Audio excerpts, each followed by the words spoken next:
Ada tempat-tempat di negeri ini yang bahkan tak berani disentuh oleh hukum. Salah satunya sebuah desa, yang namanya cuma bisa dibisikkan dengan rasa takut. Para pejabat tahu tempat ini, tapi mereka memilih untuk pura-pura lupa. Kata mereka, masalahnya bukan kriminal atau pemberontakan, tapi dendam. Dendam yang usianya lebih tua dari negara ini. Dendam arwah yang menolak untuk tenang. Nama saya Bagaswara. Saya seorang jurnalis, dan saya datang ke sini untuk mencari kebenaran. Sekarang, saya sadar mungkin saya tak akan pernah bisa kembali.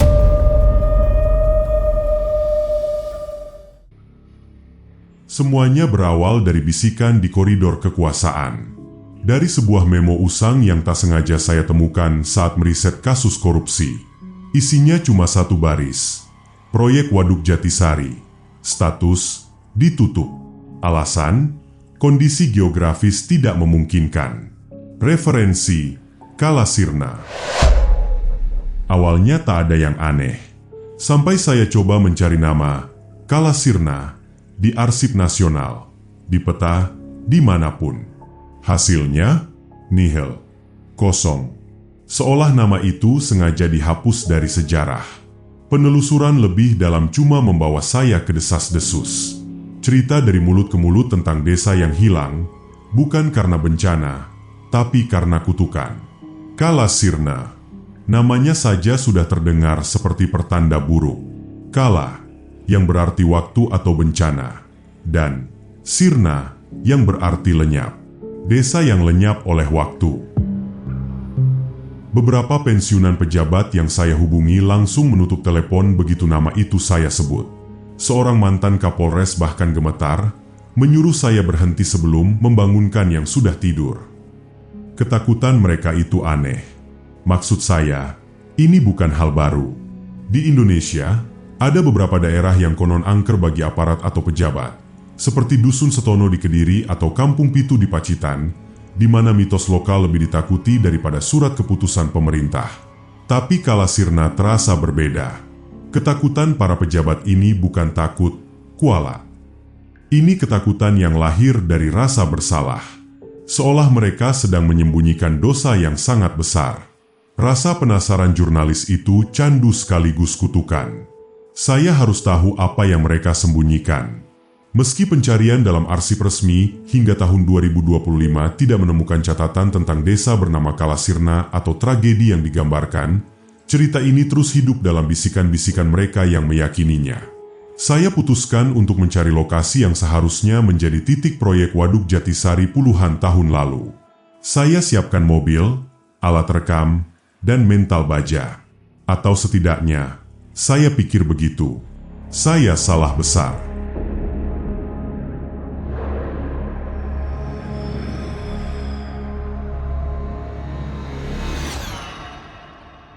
Delapan jam perjalanan dari kota membawa saya ke sebuah area terpencil di kaki pegunungan Jawa. Semakin dekat ke titik koordinat di memo itu, peradaban seolah menguap. Jalan aspal berubah jadi jalan tanah berbatu. Sinyal ponsel mati total. Udara yang tadinya panas mendadak jadi lembab dan dingin, padahal matahari masih di atas kepala. Di ujung jalan, ada penghalang. Bukan gerbang resmi, cuma portal bambu reot yang dijaga dua pria berwajah keras. Pakaian mereka kumal, tapi tatapan mata mereka setajam elang. "Mau kemana, Mas?" tanya yang satu, nadanya sama sekali tidak ramah. "Saya lagi riset geologis di sekitar sini. Apa jalan ini masih bisa dilewati?" Saya berbohong. Pria yang lebih tua tertawa sinis. "Riset? Di dalam sana nggak ada apa-apa selain tanah longsor dan arwah penasaran. Mending putar balik, Mas. Tempat ini bukan buat orang luar." "Arwah penasaran," pancing saya. "Gak usah pura-pura nggak tahu. Timpal yang lebih mudah. Semua orang tahu tempat ini dikutuk. Namanya Kalasirna. Pulanglah sebelum malam. Kalau sudah gelap, kami nggak jamin Mas bisa nemu jalan pulang." Ancaman mereka terasa nyata, tapi itu justru meyakinkan saya. Mereka menjaga sesuatu. Sesuatu yang tak boleh dilihat dunia. Saya putar balik, tapi saya tidak benar-benar pergi. Mobil saya parkir beberapa kilometer jauhnya, dan saya memutuskan masuk lewat hutan, berjalan kaki. Sebuah keputusan yang akan saya sesali seumur hidup. Hutan itu rasanya hidup dan mengawasi. Ranting-ranting terasa sengaja mencakar kulit. Suara-suara aneh datang dari segala arah. Tapi tiap kali saya berhenti untuk fokus mendengarkan, hutan itu langsung sunyi senyap. Setelah hampir 2 jam berjalan, saya menemukan satu-satunya bangunan di tengah lautan hijau itu. Sebuah warung kecil yang terpencil. Di dalam, seorang lelaki tua sedang menyeduh kopi. Asap rokok kreteknya mengepul pekat. Pak Karto, namanya. Kerutan di wajahnya seperti peta menuju kehidupan yang panjang dan berat. Awalnya dia diam, hanya menatap saya dengan pandangan kosong. Tapi begitu saya sebut nama Kalasirna, matanya menyala. Sudah lama sekali nggak ada yang berani sebut nama itu, desisnya pelan. Apa yang anak muda sepertimu cari dari kuburan massal itu? Kebenaran, Pak, jawab saya. Kebenaran tentang apa yang sebenarnya terjadi. Pak Karto terdiam lama, menatap keluar jendela, ke arah hutan yang menyembunyikan luka masa lalu. Kebenaran itu mahal, nak, katanya. Harganya nyawa. Tapi karena kamu sudah sampai sini, mungkin memang sudah takdirmu untuk dengar. Duduklah. Biar kuceritakan padamu tentang desa yang dulu surga, sebelum iblis berwujud manusia mengubahnya jadi neraka. Pak Karto mulai bercerita. Suaranya serak seolah setiap kata menggores tenggorokannya. Kalasirna, katanya, dulunya desa yang subur dan makmur. Terletak di lembah yang dialiri 3 mata air jernih. Tanahnya adalah berkah. Warganya hidup damai dari bertani. Di pusat desa, ada pohon beringin raksasa yang dianggap sebagai punden, rumah bagi danyang, roh pelindung desa. Kami hidup selaras dengan alam, kenang Pak Karto. Matanya menerawang. Danyang menjaga kami menjaga rumahnya. Panen selalu melimpah, air tak pernah kering. Anak-anak tertawa di sungai. Semuanya sempurna.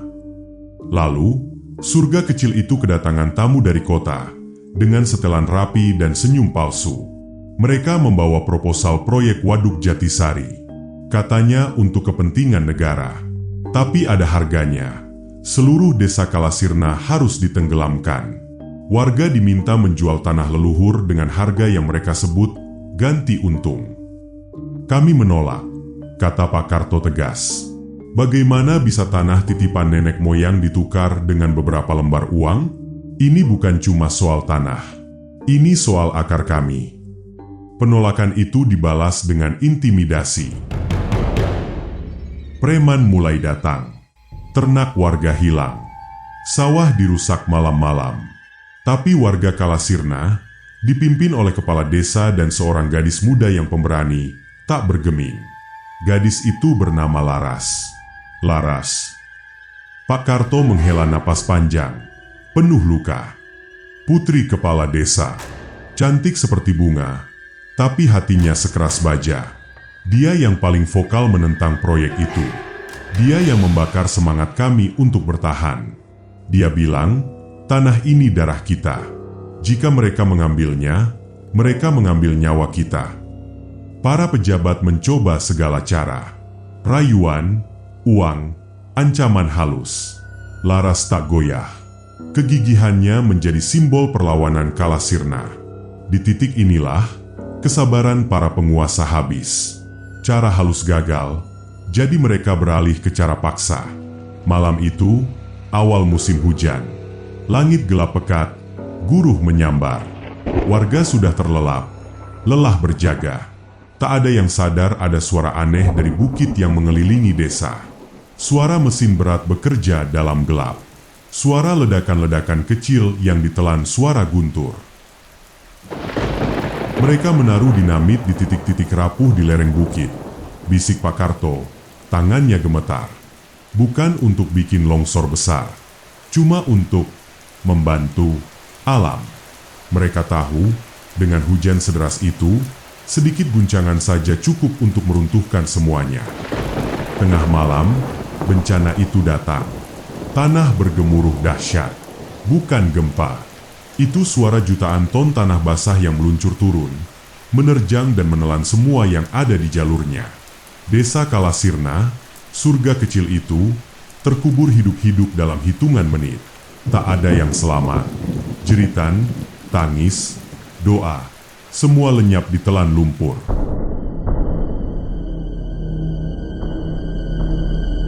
Besoknya, koran nasional menyebutnya bencana alam tanah longsor. Tim SAR datang, tapi yang mereka temukan cuma lautan tanah. Evakuasi dianggap mustahil. Lokasi itu dinyatakan zona berbahaya. Kasus ditutup. Tapi itu bukan bencana alam. Kata Pak Karto, air mata mengalir di pipinya. Itu pembantaian. Dan arwah mereka semua, terutama arwah Laras, mereka tidak pernah pergi. Mereka menuntut keadilan. Saya terdiam, lidahku keluh. Cerita itu terlalu mengerikan, terlalu nyata. Pak Karto selamat karena malam itu sedang pergi ke desa sebelah, mencari obat untuk ibunya. Saat kembali, yang dia temukan hanyalah kuburan raksasa. Arwah Laras yang paling kuat. Lanjutnya, dendamnya begitu membara. Katanya, kalau ada yang nekat masuk ke sana malam-malam, mereka bisa dengar suara tangisan perempuan. Tangisan yang pelan-pelan berubah jadi tawa. Tawa yang bikin darah membeku. Mereka bilang, Laras masih mencari para pejabat yang menandatangani surat kematiannya. Dia tak akan tenang sebelum mereka semua membayar utang darah. Cerita Pak Karto selesai, tapi teror saya baru saja dimulai. Saya memberinya sedikit uang sebagai ucapan terima kasih. Saat saya melangkah keluar, hari sudah senja. Kabut tebal turun dari hutan, membawa hawa dingin yang menusuk tulang. Logika menyuruh saya kembali ke mobil, tapi sesuatu menarik saya untuk masuk lebih dalam. Saya harus melihatnya sendiri.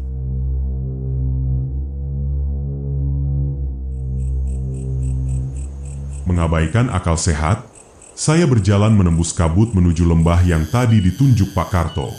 Pemandangannya menyayat hati. Di depan saya, terhampar lembah yang dipenuhi gundukan-gundukan tanah raksasa, sekarang ditumbuhi semak liar. Di beberapa titik, ujung atap rumah atau tiang kayu menyembul dari tanah, seperti tulang belulang yang mencuat dari kuburnya. Ini benar-benar desa yang terkubur. Saat malam tiba, suasananya berubah total. Suara serangga hutan yang tadinya ramai, kini hening. Hanya ada desiran angin di antara pepohonan, terdengar seperti bisikan duka. Senter saya terasa begitu kecil di tengah kegelapan yang pekat. Lalu saya mendengarnya. Awalnya sangat samar. Isak tangis seorang wanita. Persis seperti kata Pak Karto. Suara itu datang dari mana-mana.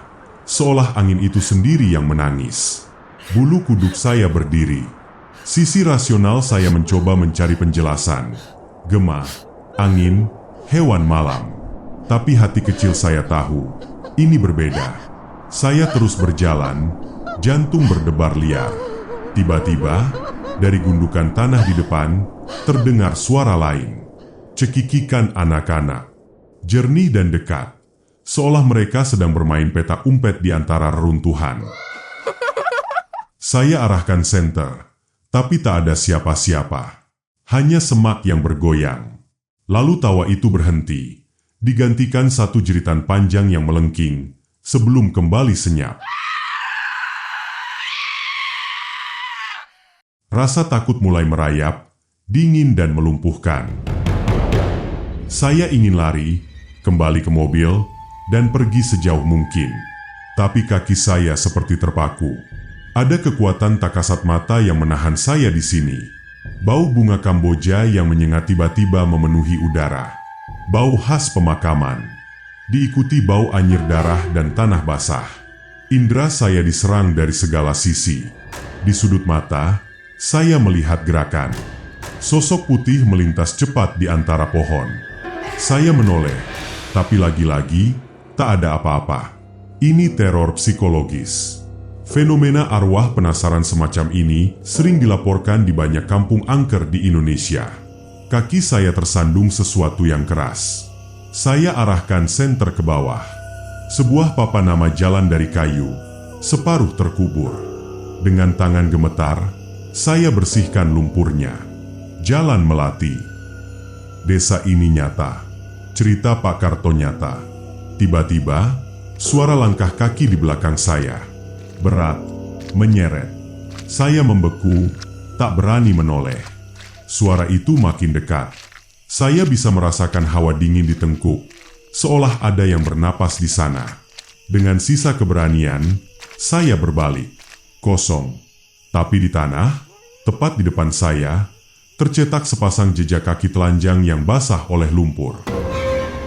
Jejak itu mengarah ke tempat saya berdiri, dan berhenti persis di depan kaki saya. Seolah pemiliknya kini berdiri tak kasat mata, menatap lurus ke arah saya. Saya panik. Saya lari, tak peduli arah, menabrak semak, jatuh, bangkit lagi. Tangisan wanita itu kembali terdengar. Lebih keras, lebih dekat, penuh amarah. Seolah marah karena saya telah mengusik istirahatnya. Di tengah panik, saya melihat cahaya redup dari sebuah bangunan yang masih berdiri sebagian, sebuah rumah di lereng yang lebih tinggi. Tanpa pikir panjang, saya berlari ke sana. Rumah itu miring, separuh dindingnya runtuh. Sepertinya ini rumah orang penting di desa. Mungkin rumah kepala desa. Rumah Laras. Di dalam salah satu kamar, saya menemukan peti kayu tua di bawah ranjang lapuk. Dengan napas terengah-engah, saya membukanya. Di dalamnya, terbungkus kain batik pudar, ada sebuah buku harian. Sampulnya dari kulit, dan di halaman depannya tertulis satu nama, Laraswati. Tangan saya gemetar saat membukanya. Ini adalah diarinya. Harta karun sekaligus kotak Pandora. Saya duduk di lantai yang dingin, menyalakan lampu darurat, dan mulai membaca. Suara di luar seolah mereda, seolah seluruh desa menahan napas. 10 Januari, bapak-bapak kota itu datang lagi. Senyum mereka makin lebar, mata mereka makin dingin. Mereka pikir kami bodoh. Mereka pikir tanah leluhur bisa ditukar janji kosong. Bapak bilang hati-hati, tapi aku tidak takut. Danyang penjaga desa bersama kami. Saya terus membalik halaman, membaca tentang semangat warga, tentang harapan Laras. Tapi makin ke belakang, nadanya berubah. Optimisme terkikis oleh kecemasan. 15 Februari, ancaman mereka makin nyata. Sapi Pak Suro mati di kandang. Malam-malam, ada orang tak dikenal melempar batu ke rumah. Mereka ingin kami takut. Aku melihat ketakutan di mata warga. Aku harus lebih kuat. 28 Februari, Pak Bawono, pimpinan proyek itu, menemuiku sendiri. Menawariku sekolah, pekerjaan, hidup lebih baik. Katanya aku terlalu pintar untuk terkubur di desa ini. Aku tatap matanya. Ku bilang, justru karena saya sekolah, saya tahu apa itu hak. Dan hak kami adalah tanah ini. Wajahnya mengeras. Saat pergi, dia berbisik, "Jangan salahkan kami jika bencana menimpamu." Kalimat terakhir itu membuat saya merinding. Pak Bawono. Saya harus ingat nama itu. Halaman-halaman terakhir ditulis dengan tangan gemetar. Seolah Laras sudah merasakan akhir yang akan datang. 5 Maret. Hujan deras sekali malam ini. Guntur sahut menyahut seperti genderang perang. Perasaanku tidak enak. Bapak menyuruhku tetap di dalam. Dari jendela, kulihat kilatan cahaya aneh di puncak bukit. Mungkin cuma perasaanku. Ya Tuhan, lindungi desa kami. Lindungi orang-orang yang kucintai. Apapun yang terjadi, aku tidak akan menyerahkan Kalasirna. Tanah ini darahku. Kalau mereka mau mengambilnya, mereka harus ambil nyawaku dulu. Itu tulisan terakhirnya. Saat saya menutup buku itu, hawa di ruangan menjadi sangat dingin. Lampu darurat saya berkedip-kedip lalu mati total, meninggalkan saya dalam gelap gulita. Dan di tengah kegelapan itu, Sebuah suara berbisik tepat di telinga saya. Suara wanita yang lembut, namun penuh kebencian. Sekarang kau tahu nama pembunuhku.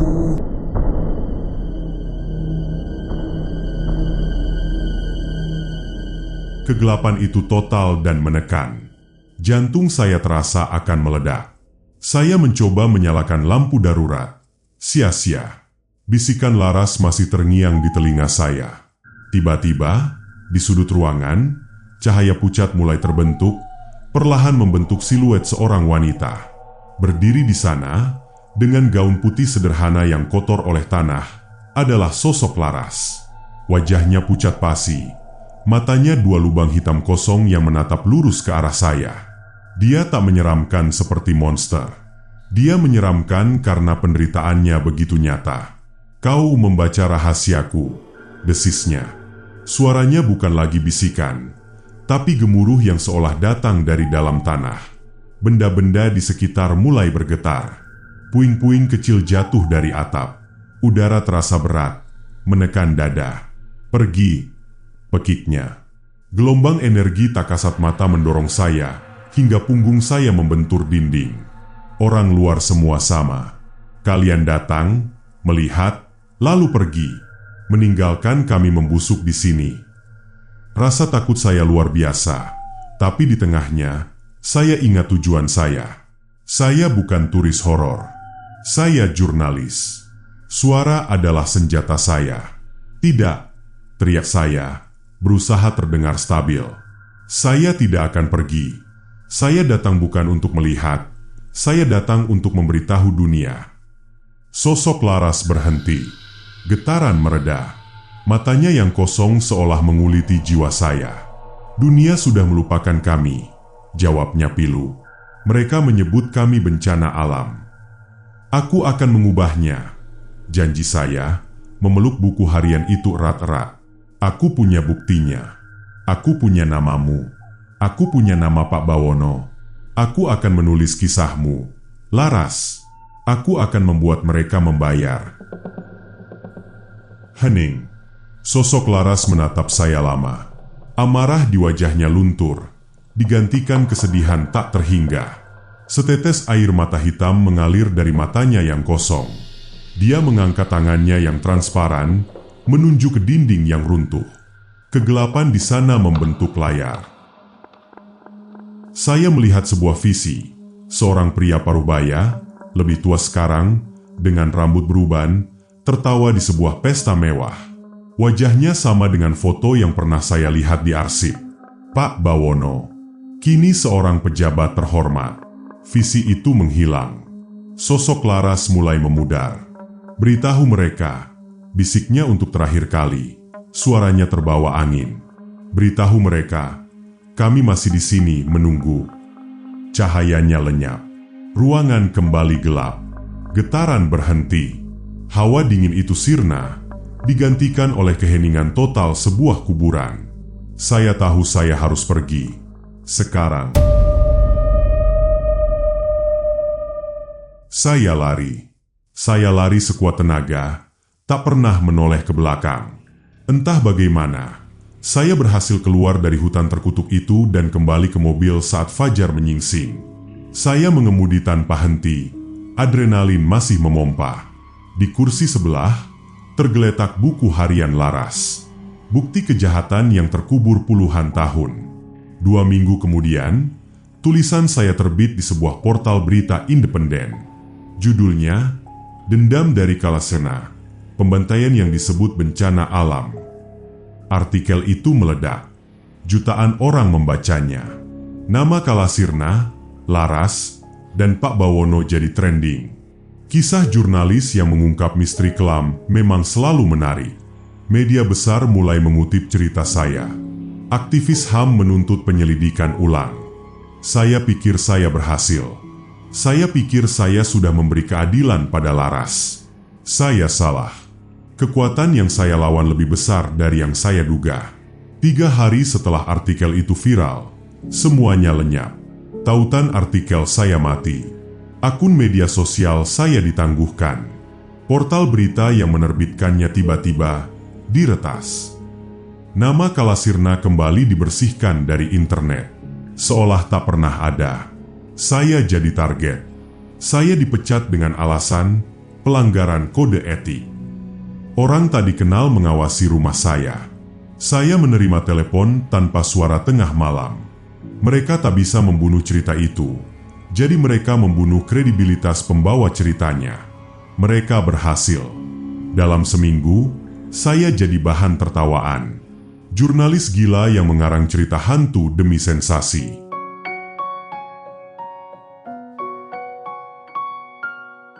Tapi inilah yang mereka tidak tahu. Mereka bisa menghapus artikel. Mereka bisa membungkam saya. Tapi mereka tidak bisa membungkam arwah orang mati. Apa yang kalian dengar ini adalah rekaman terakhir saya, disebar lewat jalur-jalur anonim, dengan harapan salah satunya sampai ke kalian. Bagaimana menurut kalian? Apa sebuah kejahatan bisa benar-benar terkubur selamanya? Apa arwah yang menuntut keadilan cuma mitos? Atau energi yang nyata? Beritahu saya di kolom komentar. Karena suara kalian mungkin satu-satunya yang tersisa. Saya sekarang hidup dalam persembunyian, berpindah-pindah tempat. Buku harian Laras masih bersama saya, pengingat abadi.